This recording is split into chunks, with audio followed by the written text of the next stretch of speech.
Diga glória a Deus. Aleluia. Uau, Deus tem falado muito forte ao nosso coração. Eu sinto uma onda de mudança, de transformação, sendo, nos impulsionando, nos levando a viver coisas novas em Cristo Jesus, amém? Só para testificar com o meu espírito, quantos aqui têm sentido e têm experimentado esse tempo novo que Deus está de uma forma chacoalhando todas as nossas estruturas? Dá um glória a Deus aí, levanta a sua mão aí, se manifesta aí. Você não está fazendo isso só porque eu estou pedindo, é porque de fato eu creio que você é muito sincero e você está querendo mostrar para mim, dizendo assim: pastor, da mesma forma que o Senhor está dizendo, eu tenho sentido Deus transformar a minha vida de uma forma poderosa. E glória a Deus por isso. Semana passada nós falamos sobre amor em ação, sobre não só falarmos da boca para fora o que é amor. Se você não ouviu essa mensagem, procura ela é importantíssima para a tua vida lá no canal do YouTube. Ela vai te dar um norte, ela vai te dar sentido na tua vida, tá? E eu creio que nós vamos continuar falando sobre coisas celestiais que realmente fazem a diferença. Porque nós precisamos, e o Senhor tem nos chamados para ser uma igreja relevante. Eu estava vendo a estatística, existe tanta igreja, gente, tanta igreja.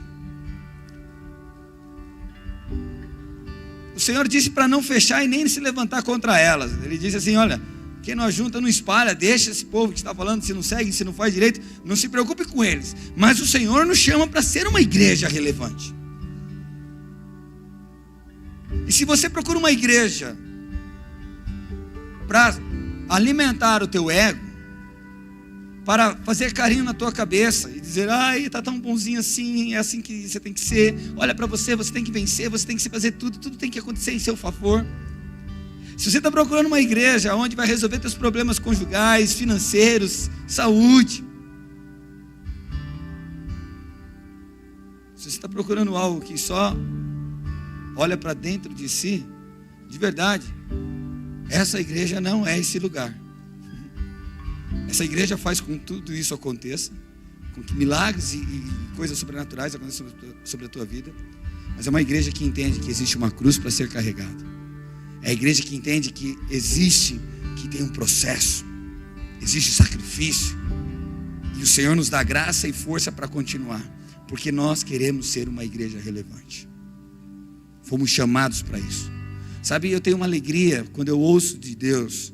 Ele fala uma coisa: existe pureza nesse lugar, existe verdade neste lugar. A nossa adoração, os líderes, todos nós vamos encontrar muitos defeitos aqui, certo? Porém, existe no coração de todos um desejo de ser melhor, uma vontade de ser diferente. Então o Senhor está nos ensinando a isso e nos levando para esse tempo. E se nós estamos falando em ser uma igreja melhor, ser uma igreja relevante, é porque nós necessitamos deixar um legado, uma história, uma herança. Todos nós temos a incumbência de carregar uma história, porque senão a vida fica muito insignificante. Se você simplesmente passou por essa terra, viveu seus 80 anos, 90, 100, e não deixou nenhuma herança, não faz sentido a vida. Não faz sentido tudo que você sofreu, tudo que você passou, tudo que conquistou. Por isso o Senhor nos chama a nossa atenção, e eu quero falar de herança. Ele nos chama para entendermos que é uma herança, e que tipo de herança eu e você estamos carregando. Quando falamos de herança, nós olhamos para aquilo que temos, ou possuímos, né? Se a gente falar de herança, quem aqui já recebeu herança? Levanta a mão aí. Ninguém? Nunca recebeu uma herança? Viu? Está faltando gente que deixa herança, amém? Tá, quem aqui... Tá bom, vamos lá. Nós entendemos que herança são bens que deixamos para os nossos, sim ou não? Ok. E que se não tivermos bens, então não deixamos herança. Porém, eu quero discordar deste ponto, porque eu creio que tendo ou não bens, você está deixando uma herança. Deus é um Deus geracional, é um Deus que deseja e manifesta a herança. A gente vê passando de pai para filho. Nós vamos ver Deus de Abraão, de Isaac, de Jacó. Deus, ele respeita. Em Provérbios capítulo 13, verso 22, diz assim: o homem bom deixa herança para os seus filhos. O homem bom deixa herança para os seus filhos. Deus é a nossa herança, amém? Glória a Deus por isso. Se somos salvos, se temos um Pai de amor, se temos um acesso ao Pai, se somos filhos de Deus, é porque Jesus nos deixou essa herança e nós acabamos de participar de uma ceia, declarando a herança que Ele derramou e está estabelecida sobre nós. Queira você aceitar ou não, queira as pessoas acreditarem ou não, está feito, está consumado e ponto. Amém? E para que uma herança exista e passe de geração em geração, alguém precisa fazer algo. Olhe para a pessoa que está do lado e fala assim: ei, alguém precisa fazer algo. Para que uma herança exista, alguém precisa se abdicar-se das suas próprias vontades. Para que uma herança aconteça, alguém precisa viver para um propósito. Alguém precisa viver em obediência. Para que herança exista, é necessário sacrifício, tem preço a ser pago, tem um custo. Toda herança carrega a sua marca, sabe, amados? Nós temos uma mentalidade muito errada em relação à herança. Um pai um dia disse, eu ouvi isso de um pai: para que eu vou agora comprar casa? Para que eu vou fazer isso? Para que eu vou fazer aquilo? Eu já vou morrer logo, vai ficar tudo aí para eles ficar brigando. Mas essa é uma mentalidade expressa, mas que muitos de nós não estamos nem ligando. Talvez você não fale assim, talvez você ache até, nossa, que pai ruim, que pessoa sem perspectiva. Mas o que você está pagando? Que preço você está pagando? Que tipo de legado? Você pode olhar para a tua vida e falar assim: eu estou deixando um legado, eu tenho uma herança. Talvez a herança que você fala que você vai deixar vir até uma questão de piada, do tipo, eu já sei, meus filhos têm herança, as minhas dívidas. Olha o que você profetiza já para os teus filhos, como você é sábio.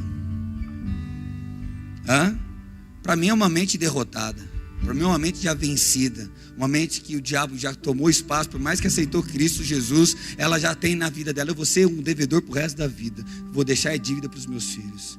Por mais que seja brincadeira, querido, é algo que está no profundo do nosso coração.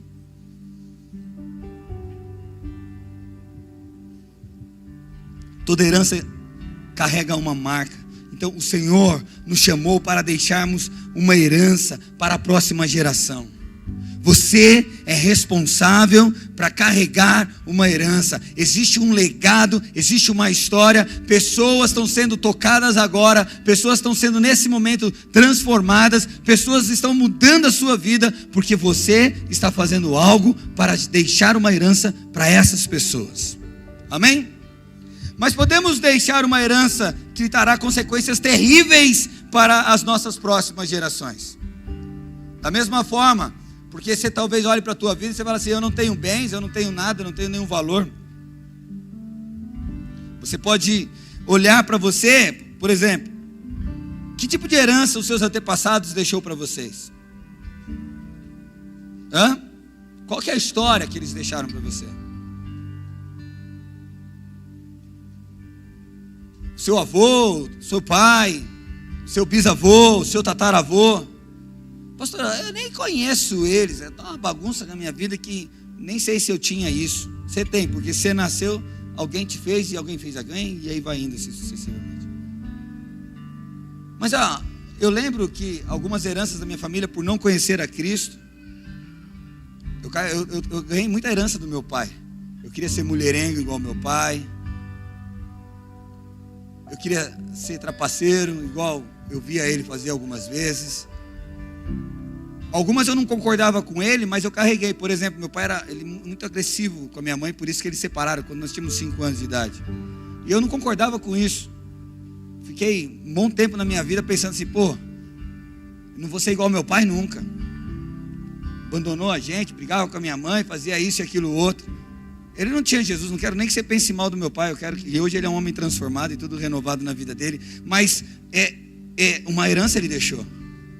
E eu, por mais que não queria aquilo, quando eu me ajuntei com uma pessoa, eu era igual a ele, agressivo, nervoso, mulherengo e tudo isso. Sabe, você pode olhar para a tua vida e você vê heranças ruins que seus pais deixaram, seus avós ou pessoas ao redor de você. Então, meu amado, queira ou não, nós estamos deixando uma herança, boa ou ruim. E como homens e mulheres de Deus, o Senhor nos chama nessa noite, atenção, para olhar para dentro do teu coração e ver que tipo de herança você está carregando. Porque, sabe, foi feita nos Estados Unidos uma pesquisa, assim, que a maioria dos multimilionários, porque às vezes você fala assim, não, se eu tivesse uma herança, seria diferente. Riqueza, dinheiro, talvez a minha vida estaria melhor. Quantos já pensou assim? Levanta a mão. Obrigado pelos sinceros, aleluia, mais sinceros se levantando aí, glória a Deus. Ok. Então, existe essa pesquisa que a maioria, estou falando, é mais que a metade dos multimilionários dos Estados Unidos, entre a sua terceira e quarta geração que deixou a herança, se tornam pobres, miseráveis, sem nada. Então, querido, não é dinheiro, não é riqueza, é uma história, é legado, é princípios. E qual é o legado que eu e você carregamos? Existe uma palavra verdadeira, a qual nós defendemos, ao qual nós cremos, ao qual nós estabelecemos sobre a nossa vida. É Cristo Jesus, Ele é a nossa herança, e é essa herança que nós devemos deixar para as próximas gerações. Amém? Glória a Deus. O tema do nosso sermão, então, é as mãos que sustentam. Fala comigo, as mãos que sustentam. Vem aqui, Diego, por favor. Deixa eu ver quem mais. João Vitor, vem aqui. Por favor, sobe aqui.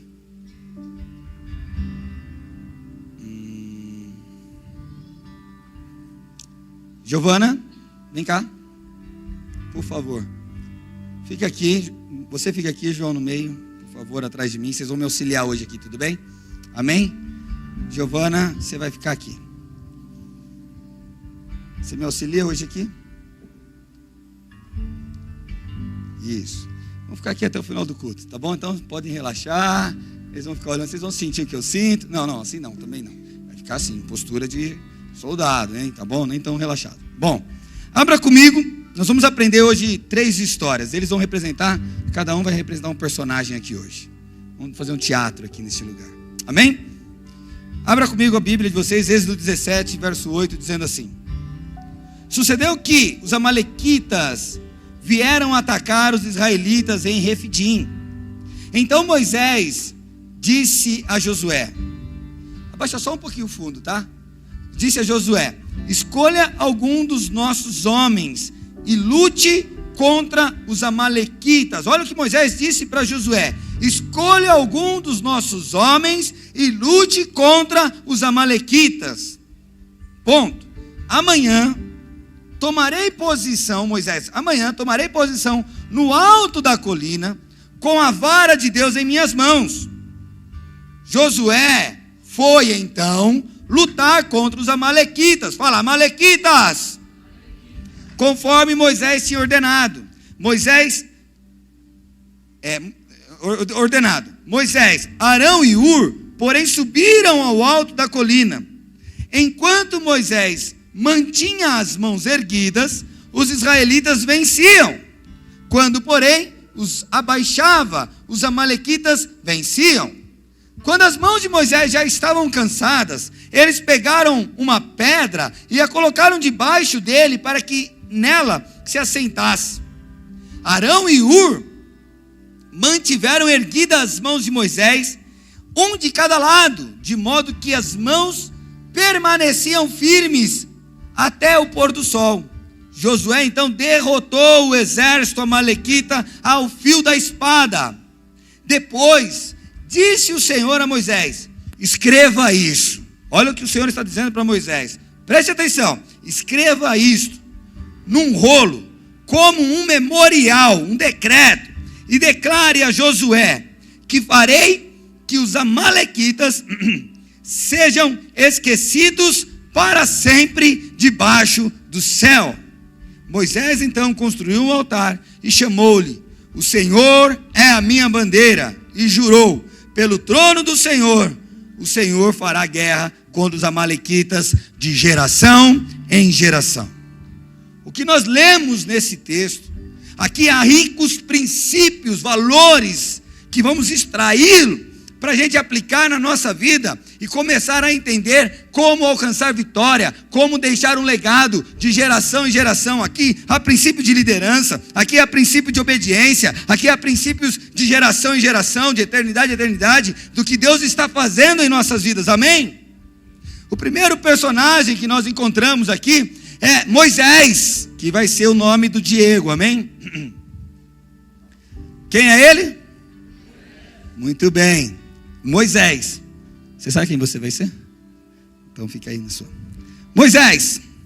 Primeiro, uma coisa que você tem que entender: Moisés estava enfrentando uma nação poderosa, os amalequitas. Não era qualquer pessoazinha, não era uma tribulaçãozinha, não era uma luta qualquer, mas uma nação. Então um dia o Senhor chama ele e fala: Moisés, hoje você vai encarar uma situação difícil na tua vida. Você vai lutar contra os amalequitas.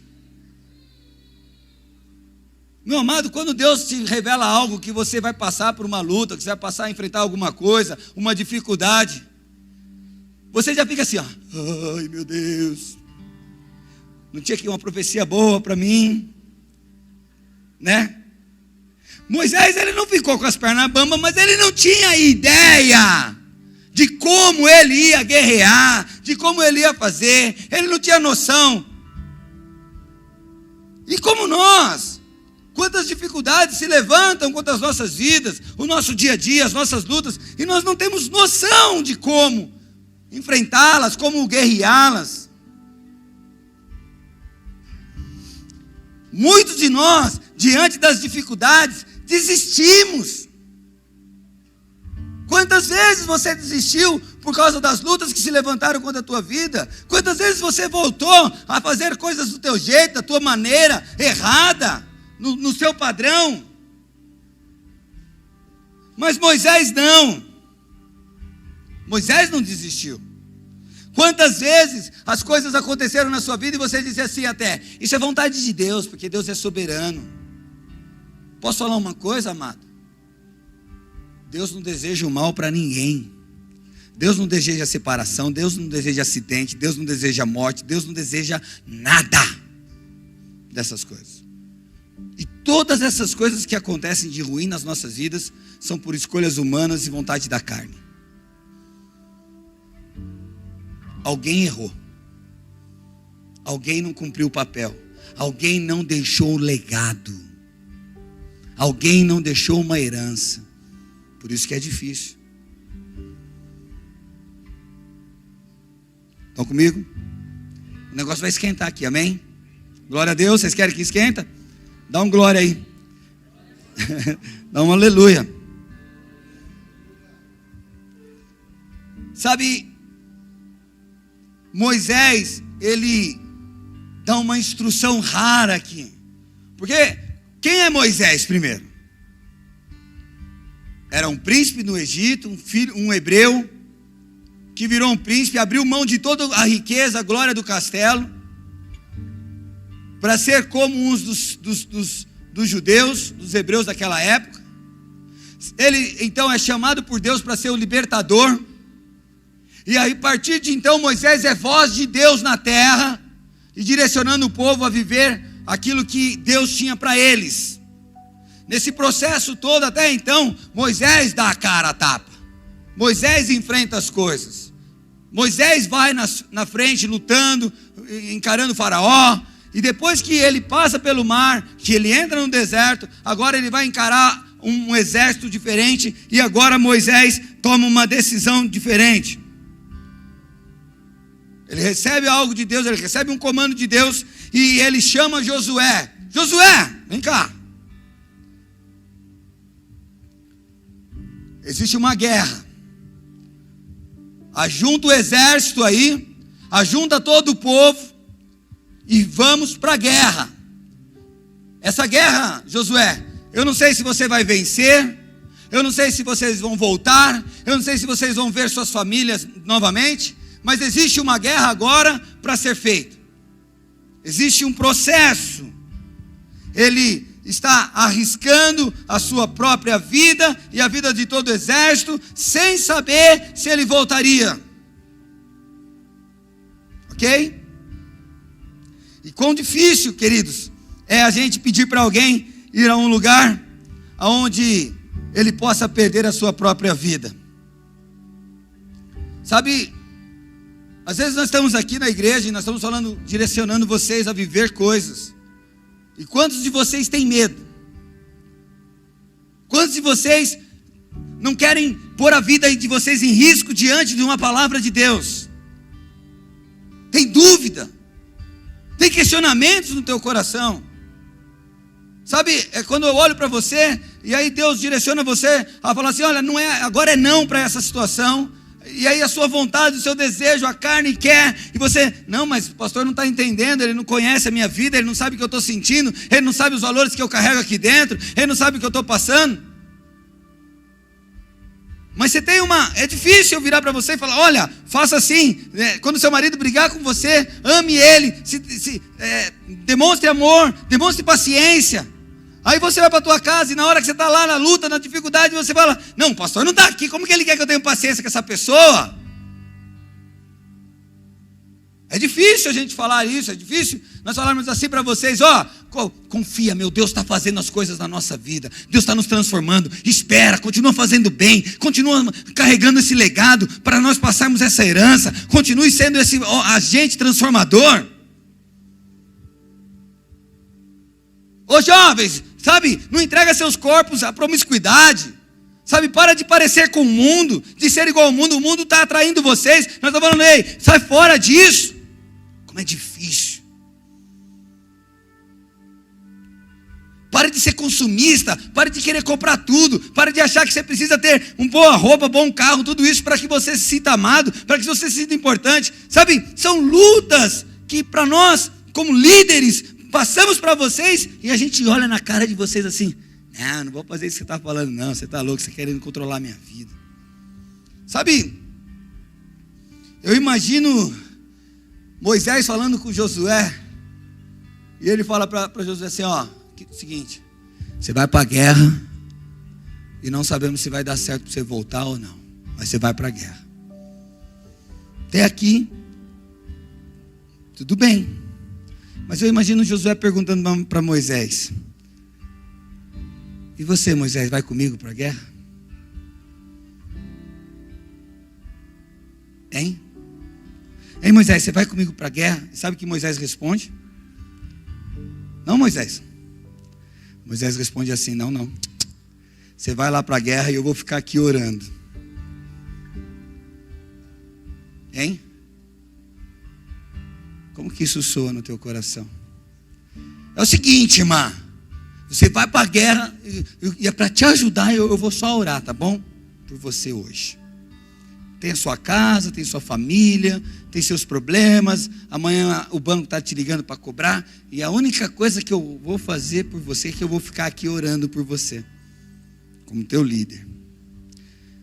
Moisés estava falando em outras palavras, eu sou aquele que vou levantar as mãos. Levanta as mãos aí, isso aí. Fica com a mão levantada um pouquinho. Segura aí.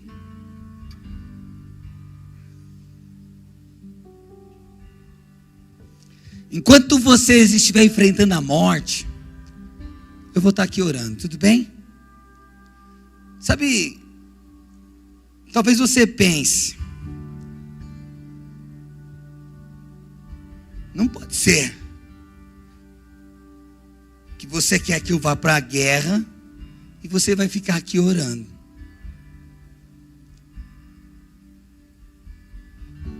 Isso não tá batendo no meu coração. Sabe, quantas vezes nós estamos pensando e agindo desta maneira? Quantas vezes, pode baixar a mão, esse sentimento nos domina? Quantas vezes você falou, não, pastor, é mais fácil. Ele recebe da igreja, o pastor é mais fácil, ele já tem casa. O pastor, você vem falar comigo assim, pastor, eu estou com um problema, minhas dívidas estão terrível. Eu falei, irmão, está difícil, então peraí, deixa eu orar, vamos orar. Aí você fala assim, não, pastor, eu não queria que você orasse, eu queria que você vendesse seu carro e pagasse minhas dívidas. Porque você tem um carrão, você pode comprar 3 carros com o teu carro. Você não vai ficar de a pé.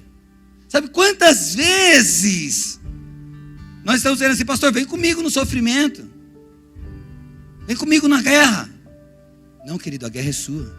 Eu vou ficar aqui orando. Sabe por que a gente tem isso? Porque a gente não entende o valor de um líder. Nós não entendemos o valor que tem aquele que... Isso. Que levanta as mãos. Deus, Ele está nos ensinando princípios de liderança aqui nessa noite. Para Moisés era mais importante ele estar orando do que ele estar na guerra. Sabe, pode baixar a mão. Um ateu, você conhece ateu? Ateu é quem não acredita em Deus. Ele estava orando. Deixa eu contar uma historinha. Um ateu estava orando. E aí chegou uma pessoa para o ateu e falou, mas você não é ateu? Ele disse, sou. E por que você está orando? Ele falou assim, não, na verdade, não é que eu não acredito em Deus, eu só estou transmitindo uns bons pensamentos. Energia positiva, recebe aí. Porque o mundo acredita que um bom pensamento resolve alguma coisa. Então é o seguinte, em outras palavras, vocês vão para a guerra, vocês vão dar dízimo, vocês que vão orar, vocês que vão ser diferentes, e eu vou ficar aqui, ó, uma boa vibe aí para vocês. Recebe aí, irmão. Ó, pensamentos positivos. Sabe, Ricardo, você vem falar comigo e aí você quer uma solução para uma situação. Fala, Ricardo, você vai ter que aprender a dizer não para isso. Ô, pastor, mas é difícil. Mas eu vou ficar aqui, Ricardo. Vai lá, se mata lá e eu vou na vibe aqui, ó. Recebe energia boa aí de Jesus. Amém? Você vem aqui, abre teu coração para mim. Eu falei, cara, você está errado, você tem que mudar. Mas pastor, eu não consigo. Não, peraí, vai lá. E eu vou ficar aqui na vibe, certo? Coisa boa para você. Tó, recebe aí. É o suficiente para mudar a tua vida. Sabe quantos de nós sentimos isso como uma injustiça? De verdade. Quantos isso soa no coração de vocês? Do tipo, imagine como se Moisés dissesse, vai lá, arrisca a sua vida, entrega tudo, e eu vou ficar aqui enviando bons pensamentos para você, Josué. Sabe, o sentimento que temos é que isso não está certo, parece ser injusto. Por quê? Porque a nossa cultura não tem entendido, não tem compreendido o poder da oração, o poder de uma liderança, um poder daqueles que levantam as mãos em prol do seu povo. A palavra de Deus diz, se não tem um líder bom numa igreja, o povo perece. Se não tem palavra de verdade, o povo não sabe andar, o povo não sabe caminhar. O problema é que Deus tem falado conosco e nós temos ignorado isso. Temos querendo que os líderes abaixem as mãos e também venham sofrer conosco. Porque todo mundo tem que sofrer, está todo mundo na mesma panela, está todo mundo na mesma dificuldade. Escute, amado. Pode abaixar a mão. Quando você quiser abaixar, você abaixa. Eu brigo com você. Precisamos, como Josué, acreditar nas instruções que Deus tem colocado sobre as nossas lideranças, sobre esse altar. Precisamos, como Josué, parar de ter medo da morte, das lutas, e receber essa estratégia e começar a carregar esse legado, essa herança. Porque é desta maneira, com as mãos erguidas, que o povo prevalecia. Quando Moisés abaixava as mãos, o inimigo vencia. Se não temos direção, se não temos uma oração de Deus, se você faz as coisas por conta própria, querido, de fato, você vai perecer. Temos que mudar a chave na nossa cabeça. Josué sabe que Moisés estaria levantando as mãos santas diante de Deus. Josué conhece Moisés. Ele sabe que Moisés era um homem de Deus. Para Josué era mais importante ele ir para a guerra e deixar Moisés lá orando por ele, com as mãos levantadas. Isso aqui tinha valor para Josué.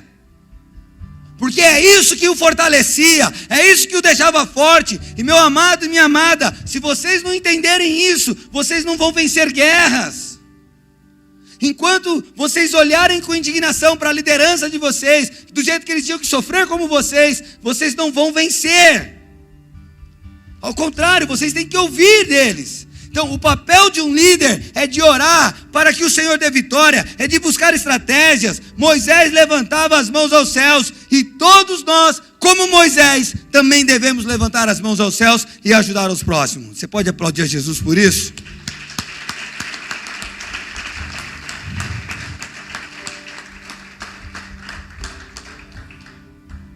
O segundo personagem, está assustado aqui, ó. Chama-se Davi. Um outro líder. Um outro homem que passou lutas, que passou dificuldades. E um certo dia, em uma das suas lutas, em 1 Samuel, capítulo 30, verso 6, diz o seguinte: Davi, ele estava com seus exércitos, 600 homens lá que ele tinha. Ele ainda não era nomeado rei. Ele ainda estava fugindo de Saul. Ok?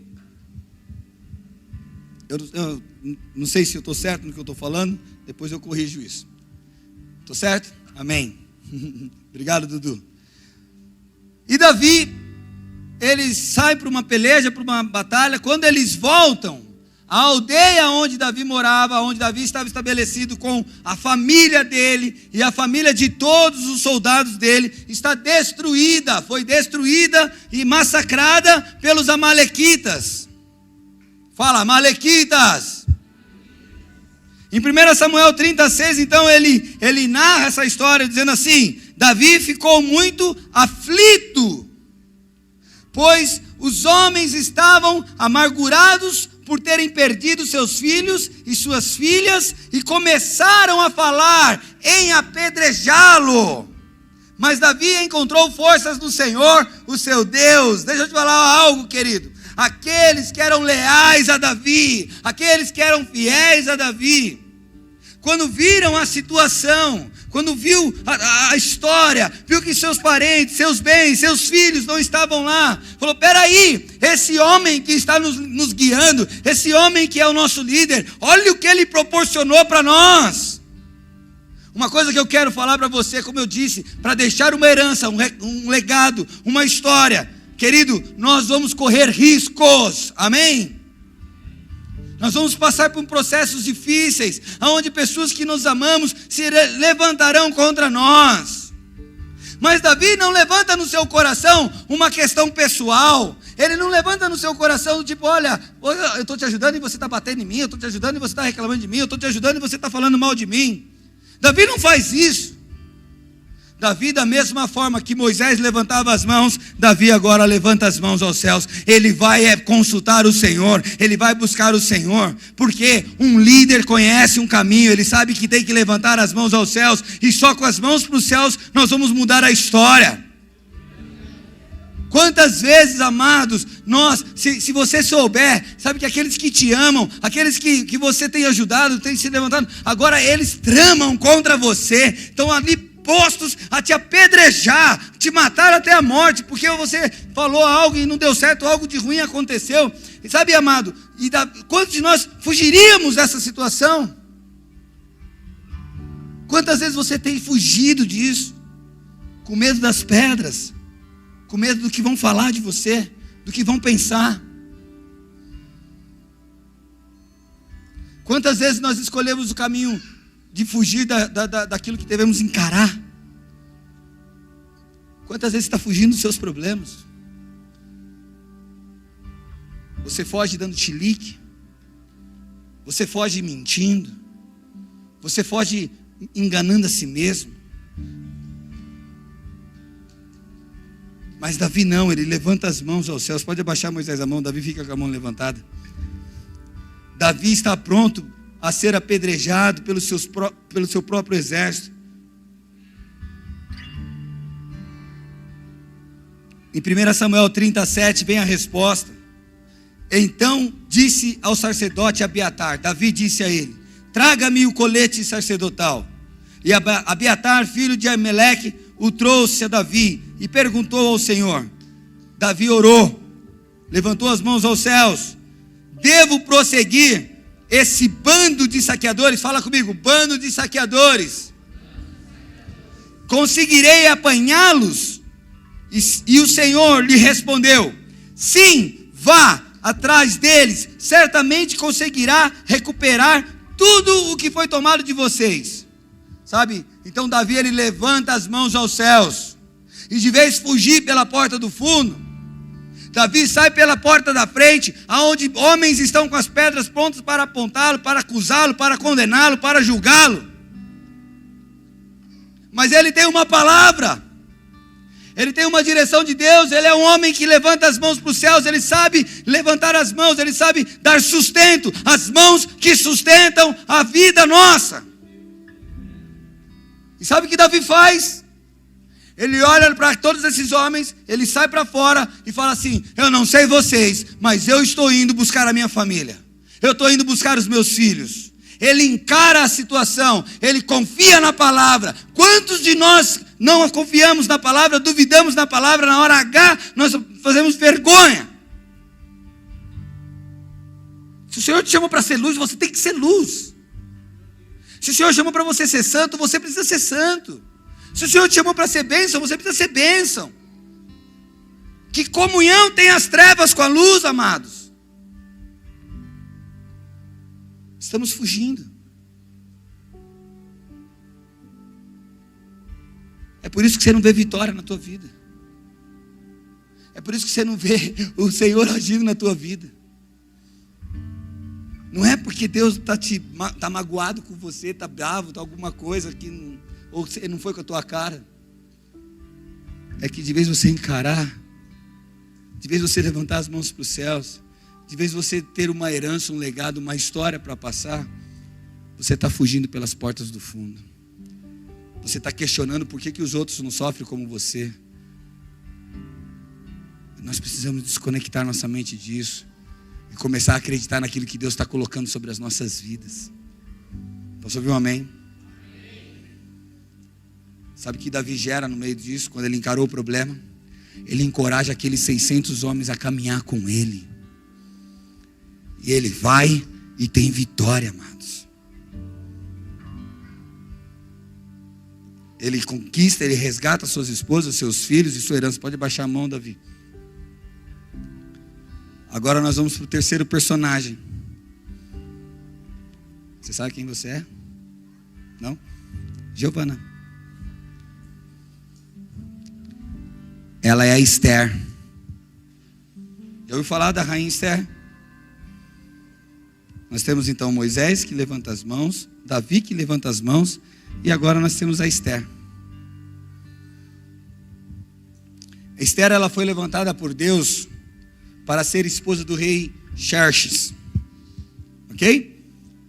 E no enredo da história, existia um homem lá, um líder no palácio chamado Ramá. Fala, Ramá. Parece até um nome que a gente tem ouvido aí, não pode falar muito, né? Mas estamos. Ramá, fala Ramá. Ramá, a Esther tinha um tio chamado Mardoqueu, certo? Mardoqueu era um homem temente a Deus, um homem que levantava a mão para o céu. E um dia esse Ramá, ele fez um decreto que todos os homens tinham que se dobrar diante dele. Ele queria isso. Só que Mardoqueu não fazia isso. Mardoqueu não se dobrava diante de Ramá.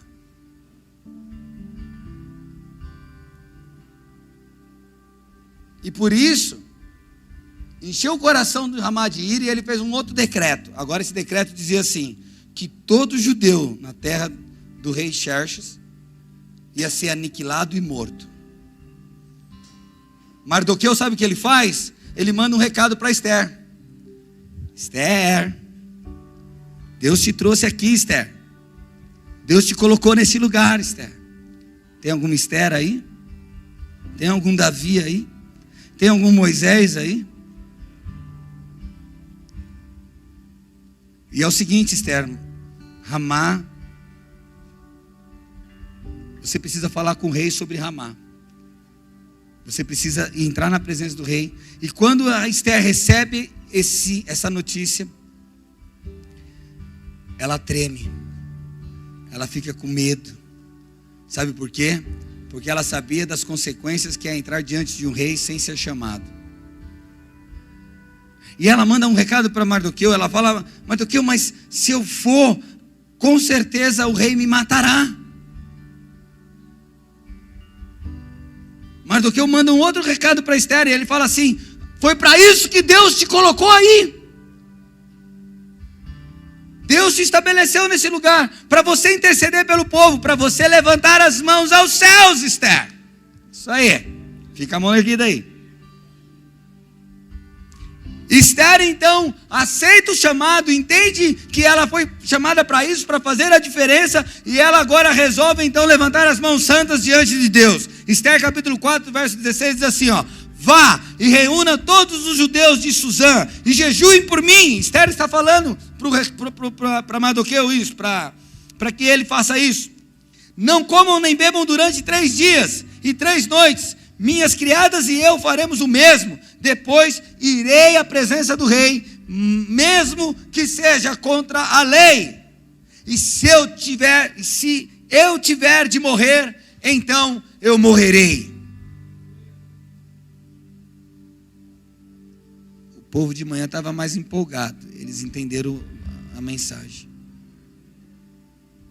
É que você está desligado, né? Mas Deus vai te ligar.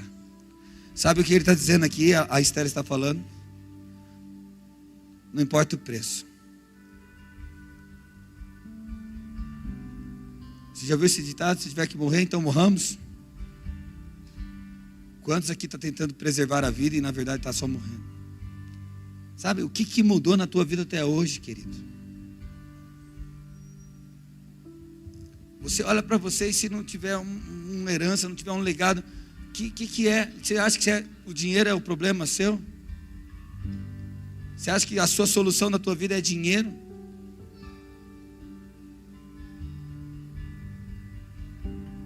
Você acha que você vai resolver os seus problemas tendo uma pessoa do teu lado?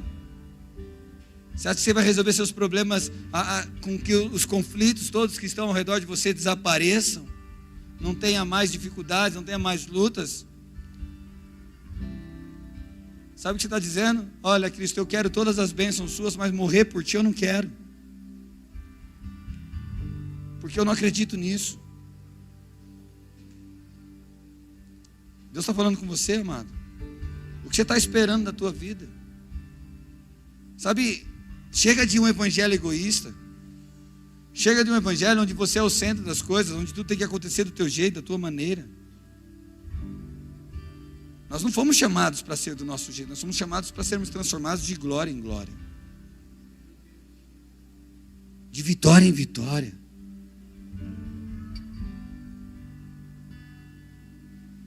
A Esther entende o chamado dela. Ela levanta as mãos aos céus. Ela se posiciona. Está faltando posicionamento das nossas vidas. Nós precisamos ter postura, nós precisamos ter alinhamento. Sabe? Precisamos, como Esther, levantar as nossas mãos. Quando oramos, nós temos respostas de Deus. Fala a verdade, a luta que é para você orar. E ainda você tem coragem de falar assim: o inimigo tampa a minha boca. Você é um descarado. Inimigo, o capeta que é o inimigo. Não tem poder nenhum, é você que não tem fé. É você que não quer morrer, é você que não está querendo fazer as coisas acontecer. Nós, como igreja, precisamos levantar as mãos. Somos geracionais.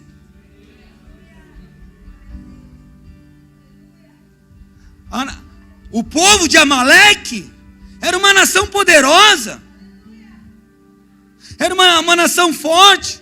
Moisés levantou as mãos, ele enfrentou e derrotou os amalequitas. Deus prometeu que todos os amalequitas seriam aniquilados da terra. Moisés venceu.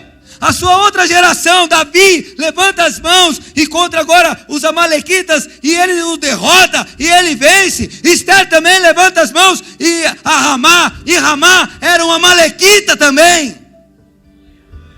E ela levanta as mãos e vence.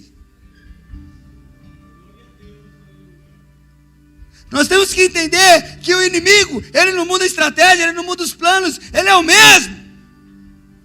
Mas se não levantarmos as mãos aos céus, se não formos uma igreja que intercede, querido, você não vai vencer inimigo nenhum. Quantos de nós não temos mais crédito no poder da oração? Quantos de nós achamos que orar pelas pessoas não adianta nada, as pessoas não mudam? Por pensar dessa maneira, você não tem vivido o melhor de Deus. Por pensar dessa forma, você se acostuma com a pobreza. A sua mente está tão viciada a viver problemas, a viver dificuldade, a viver na lama, na sujeira, no pecado, na desgraça da vida. Você está tão acostumado que você entende que isso a sua vida tem que ser assim mesmo. Ei, Jesus nos limpou, Jesus nos tirou do lamaçal de pecado, nos fez assentar, nos colocou firme em um monte, nos fez assentar com os príncipes desse reino, posição de escravo, posição de pessoas, cabeça pequena, que se suja na lama, não é filho de Deus que está posicionado num lugar alto com ele. Pare de pensar como um escravo, pare de pensar como um derrotado, pare de pensar e de agir como uma pessoa que não crê no poder da oração. A oração muda as circunstâncias. Nós estamos vendo na vida de Moisés, mudou, ele encarou os amalequitas, Deus deu vitória, na vida de Davi, na vida de Esther. Olha só, Esther capítulo 3, verso 10. Em vista disso, o rei tirou o anel, o sinete que tinha no dedo, e deu a Ramá, inimigo dos judeus, e filho de Romidata, descendente de Agag. Fale comigo, Agag. Escute. O que aprendemos é que as lutas que se tratam da nossa vida não se tratam de nós. As dificuldades que você passa, as vitórias que você tem, tudo que você está vivendo, amado, não tem a ver com você só. É geracional. Você é tão egoísta que você se boicota. Mas começa a pensar mais amplo a tua cabeça. Aumenta aí o seu leque de visão. Pensa, as suas ações estão trazendo bênção para outras pessoas. O teu posicionamento muda a geração. O teu posicionamento, muda, o caminho das coisas. Pare de olhar que tem a ver com você. Não tem a ver só com você, nós temos uma história, nós temos um legado, nós somos uma igreja, somos a noiva de Cristo que precisamos anunciar Jesus de verdade. Não, pastor, é com você, né, Moisés? Pastor, é o Senhor que tem a anunciar Jesus. Eu para a guerra, não. Pastor, é você que tem que encarar os problemas. É você que não pode fugir, pastor. Nós fugimos. Porque é assim a mentalidade de um povo que não consegue enxergar o que Deus tem para ele. Pastor, é você que tem que morrer, não nós. O pastor que dá a vida pelas ovelhas. Usa até o versículo, né? Quem dá a vida pelas ovelhas é o pastor, não é as ovelhas que dá a vida pelo pastor. Deixa eu te falar uma coisa, querido. A minha vida não está em risco aqui. Porque eu estou numa posição de obediência, de levantar as mãos dos céus e dizer: Jesus, olhe por esse povo.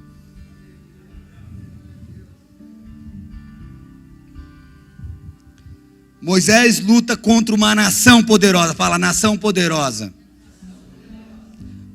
E graças a Deus, porque Moisés levantou mãos santas. Sabe por quê? Porque Moisés entendeu o processo, o legado, a herança.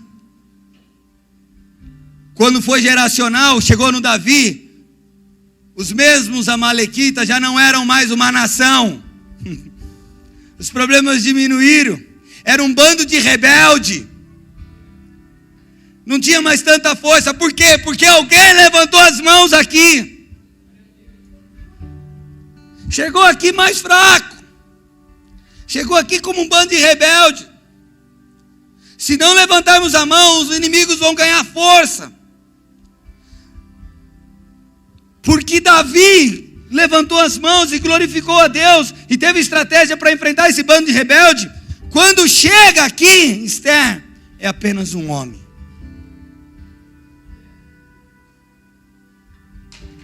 É apenas um na história.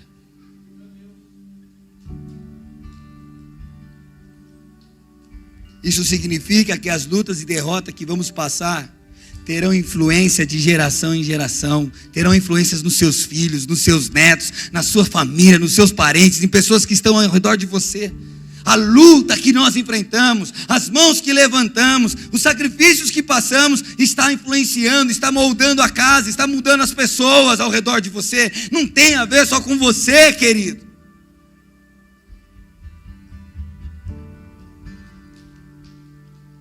É uma questão de posicionamento. Eu falei hoje de manhã, a primeira pessoa que entendeu lá na minha casa isso foi minha mãe. Minha mãe com, eu não sei quantos anos agora, acho que 50 anos. Por aí. Ela conheceu Jesus. Mas ainda da maneira dela, toda errada, um dia ela decidiu levantar as mãos. Sabe o que ela fez? Ela mudou a situação da família dela todinha. Através da mão da minha mãe levantada, o filho dela foi alcançado e tirado das drogas, da morte, do crime. Quantas vezes que ele estava no meio do inferno e sendo pronto para ser morto e levado para as trevas.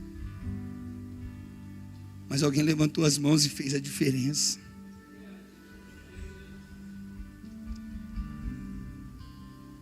O que você não quer é pagar preço, o que você não quer é morrer, querido.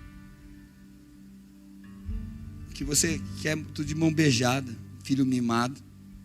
Deixa eu te falar, o nosso Deus é um Deus muito bom, generoso, amoroso. Ele tem tudo para você.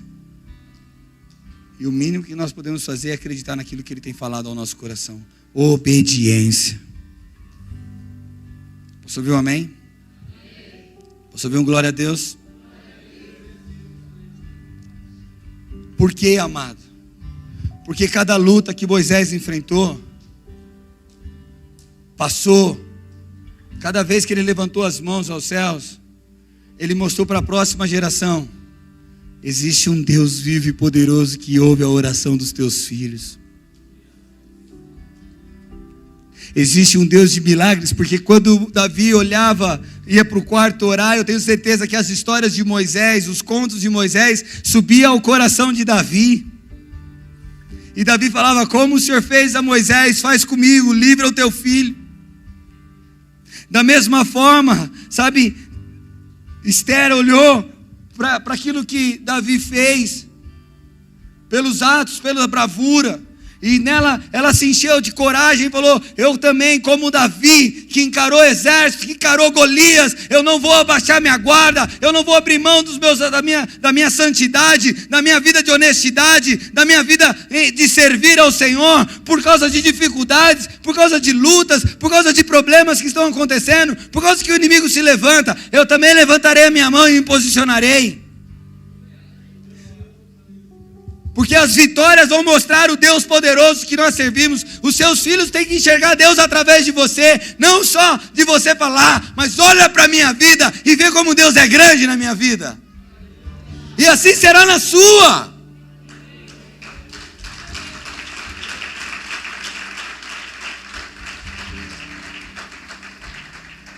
Sabe? Deus é Deus poderoso. Deus de Abraão, de Isaac e Jacó. Ele é o Deus de ontem, de hoje e de amanhã. Ele é o Deus que fez aqueles milagres de abrir o mar, e que está fazendo milagres hoje, e que irá fazer milagres hoje. Mas a igreja tem perdido esse sabor.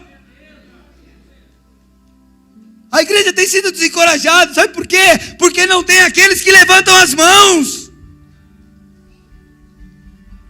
Você precisa se posicionar, amado. Ei, jovens, vocês precisam se posicionar. Para de achar que tem que ser velho para andar no poder de Deus. Começa a parar de ter medo na sua escola e faz a diferença, querida. Mostra que você é de Deus. Fala para todo mundo que você é crente. Mesmo que vão te rir de você ou não, não interessa. Que se levantem para tacar pedra em você. Você é aquele que levanta as mãos e faz a diferença, amado.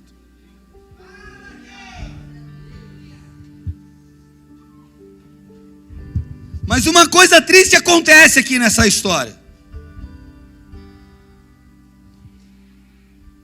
Tem um personagem que está entre Moisés e Davi. Ele está aqui, ó, no meio dessa história. Esse personagem, ele é parente, sabe, distante de Esther. Da linha, da mesma tribo.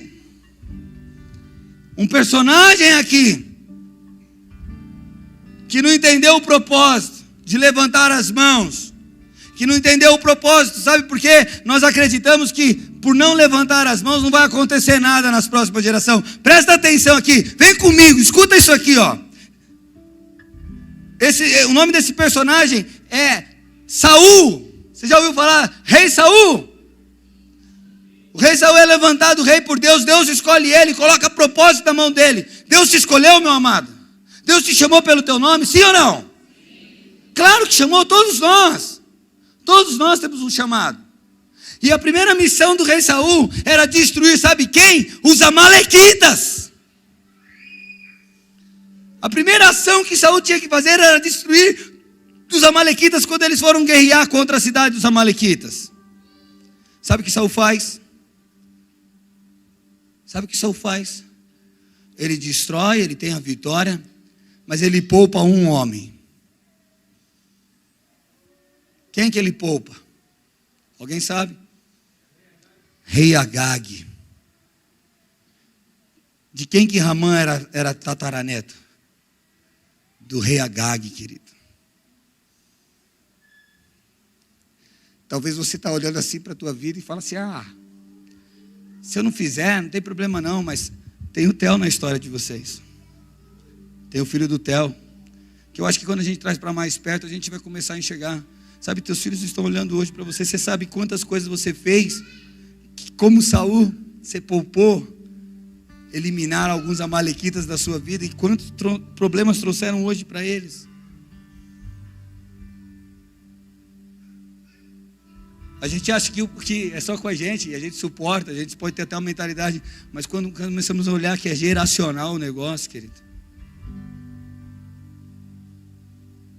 que o que está acontecendo aqui, querido, não tem só a ver com a gente, tem a ver com outros que virão, tem a ver com quem nós amamos, que são fragilzinhos, e que de um posicionamento teu, uma postura como levantar as mãos, diminuiu o processo aqui, que diminuiu o processo aqui, mas um falhou, e por causa que esse aqui falhou, quase uma nação toda é morta.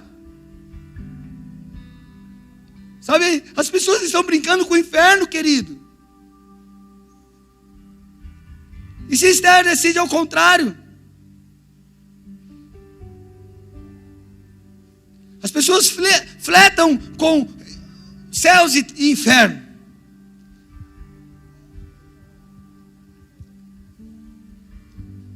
Sabe por que Saul poupou a vida do amalequita? Por razões pessoais. Porque ele entende que o melhor era poupar. Quantas vezes, por razões pessoais, você tem abaixado a guarda por causa que você pensa diferente, hein, querido? Quantas vezes, não, peraí, também não tem que ser tão assim. Sabe o que você está produzindo? Você está dando força para o inimigo afetar a sua geração, amado. Fala é forte, pastor. Eu não tinha noção disso, pastor. Hoje eu quero entrar em arrependimento aqui nessa noite aqui. Eu quero abrir meu coração, porque eu não quero ser essa pessoa que vou deixar inimigo para destruir as pessoas que eu amo. O texto é claro, querido. Engraçado, né? Que os 3 inimigos deles eram amalequitas. Pode ser uma jesuiciência aqui ou uma coincidência. Deus está falando com a gente. Deus está falando no teu coração. O seu posicionamento vai mudar a história de pessoas. Sabe, como eu disse, minha mãe quis se posicionar. Ela não tinha nem noção, mas ela mudou a história. E hoje tem um homem aqui nesse lugar pregando a palavra de Deus, que crê nesse Deus, que levanta as mãos, e vidas estão sendo tocadas, vidas estão sendo salvas, vidas estão sendo transformadas. Sabe, você é essa pessoa. Você precisa começar a se ver dessa maneira. Então esse amalequita que Saul poupou era tataravô do Ramá, que sobrou para destruir Esther e o povo de Judá. Então o que Deus está falando com você hoje, amado? Deus está falando que tem coisas que precisam ser eliminadas na nossa vida hoje. Você não tem que mais esperar uma revelação de Deus para você parar com aquilo que Deus já mandou você parar. Para você acreditar naquilo que Deus mandou você acreditar.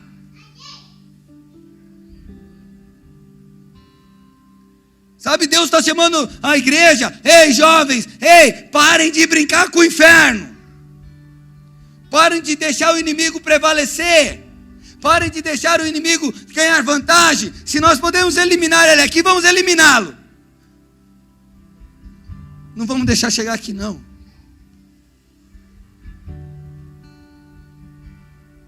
Como fazemos isso, amado? São com princípios. Sabe, eu faço uma pergunta: o que Deus já pediu para você eliminar da sua vida? O que Deus já falou para você? Não está legal você fazer isso. Dentro do teu casamento, na sua vida financeira, na sua vida entre pessoas, na sinceridade do teu coração para com Ele. Hein? O que Deus já pediu para você eliminar e você está procrastinando? Sabe, pessoas que Deus pediu para você perdoar, por que você não perdoa ainda? Você está procurando razão? Hein? Deus pediu para você andar em verdade, por que você está mentindo ainda? Por que você ainda quer andar em engano? Por que você ainda quer andar em trapaça? Por que você ainda quer andar de uma forma que não está produzindo nada? Deus falou para você parar de amaldiçoar, sabe, as pessoas, de murmurar contra a tua vida. Por que tua boca ainda é um corvil, é um lugar, um poço profundo de maldição? O que está faltando? Deus está falando para você: ei, tem coisas que precisam ser eliminadas hoje. Hoje.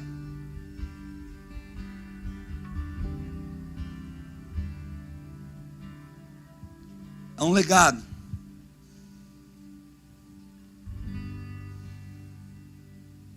Sabe por quê?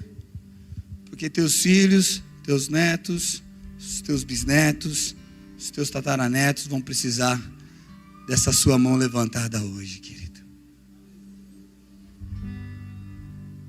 Aprende com isso. Vem aqui, Esther. Fique aqui, tá? Tudo bem? Está sentindo a unção aí? Ou não? Tá bom. Ergue a mão então para sentir unção. Assim. Isso. Não, pode ficar assim, baixinho assim. Vem aqui, Davi. Põe a mão nas costas dela. Isso. Tá bom, hein? Vem aqui, Moisés. Põe a mão nas costas dele aí. Isso aí, pode tirar a mão das costas deles.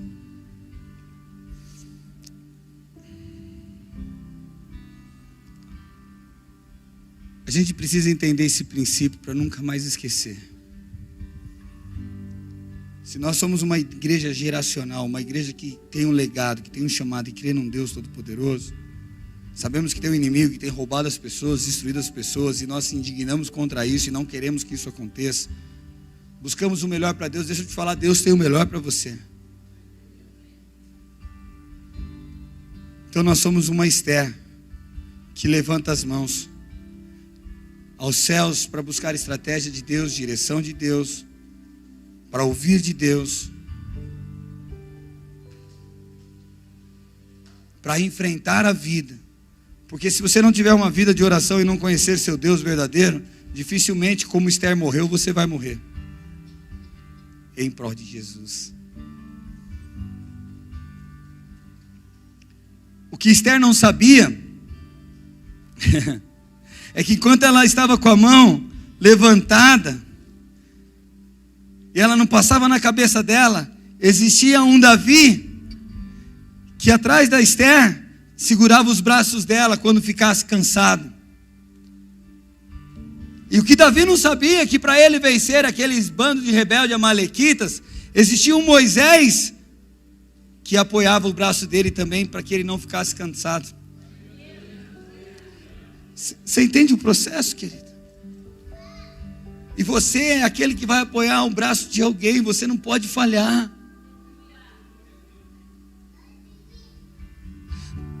Não é mais pessoal, não é mais só a sua vida em jogo. Sua filha está olhando para você. Ah, ela é pequenininha, pastor, não sabe nada, você que pensa, querido. Cada vez que você erra, cada vez que você falha, você está passando todo o sofrimento e a dor para ela. E cada um de nós. Os dias são difíceis, amado. Os dias são terríveis. Mas se nós não posicionar, eles vão ficar pior. Está ouvindo? Nós estamos amparados. Pode abaixar a mão, pode sentar vocês. Obrigado. Aplauda Jesus pela vida deles.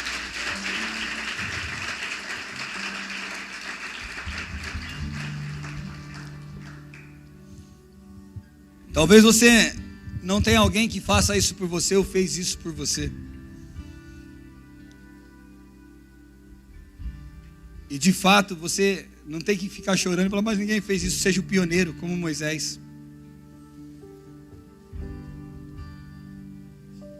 Seja alguém que dá suporte para alguém. A vida, a sua conduta com Deus está transformando outras pessoas, querido.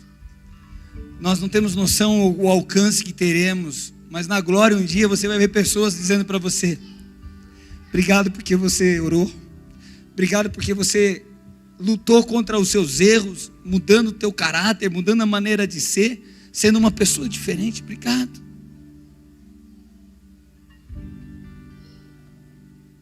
Obrigado porque você dizimou, porque você ofertou, mesmo diante das suas dificuldades financeiras, no pouco, você era fiel, você sempre entregou, porque você deu suporte a igrejas que trouxe o evangelho até mim, e por causa disso eu estou aqui hoje, e lá no céu você vai ver essas pessoas te agradecendo.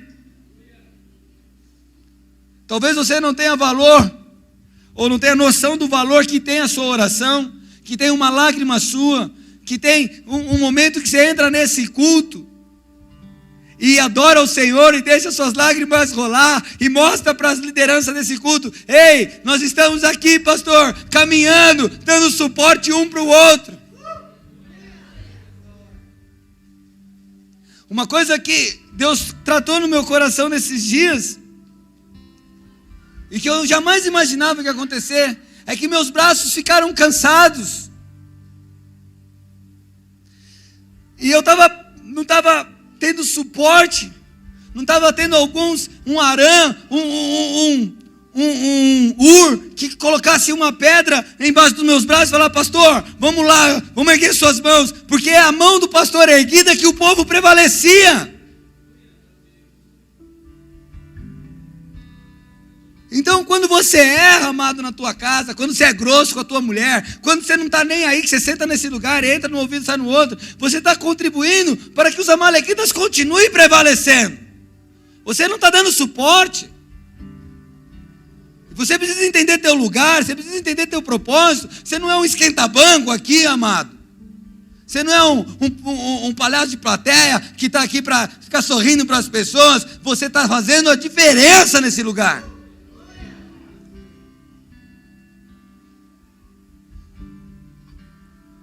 A A gente fala de dízimo, a gente fala de oferta, porque é uma situação que a maioria das pessoas falham, de verdade. Nem metade da igreja faz isso. E você sabe disso. Sabe por quê? Porque você tem seus próprios interesses.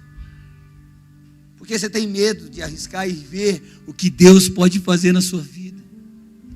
E sabe o que a gente ensina aqui? A gente ensina que não é por troca, mas é por amor, é por entender o que o meu dinheiro está fazendo neste lugar, amado. Eu estou dando suporte para o pastor. Eu estou fortalecendo aquela igreja para ela continuar avançando. Eu estou contribuindo para que um lugar cresça. Pastor, eu não tenho emprego, querido, a tua postura, a tua oração faz a diferença. Levanta as mãos para que Deus traga estratégia para esse lugar. Sabe, não tem uma desculpa que nós podemos levantar aqui como algo do tipo, o que eu posso fazer, eu não sei, eu não tenho caminho. Você sabe, amado, que você precisa começar a tomar uma decisão na sua vida hoje. Eu não quero que você pare de pecar porque eu sou o cara chato e acho que é errado ou não. É porque nós temos um legado a carregar. Uma coisa que eu e minha esposa sempre fala e nós carregamos isso, é como ser uma boa família, para os nossos filhos olhar para nós e ter uma boa família de verdade. No começo nós erramos muito, mas uma coisa que os nossos filhos olhou para nós é uma vontade e um desejo de melhorar. Eles podiam ver, o pai deles estão errando, mas existe um desejo no coração do meu pai e da minha mãe de ser diferente, de parar com as guerras, de parar com as lutas.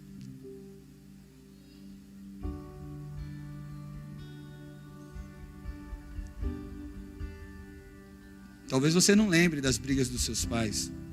Talvez você não lembre das discussões. Mas na sua alminha estava impressionado isso. E você só está refletindo aquela herança que você recebeu lá atrás, cara. E o que Deus quer é que você pare de reclamar e se questionar do passado que não aconteceu. E começar a ser um pioneiro e ser a diferença agora.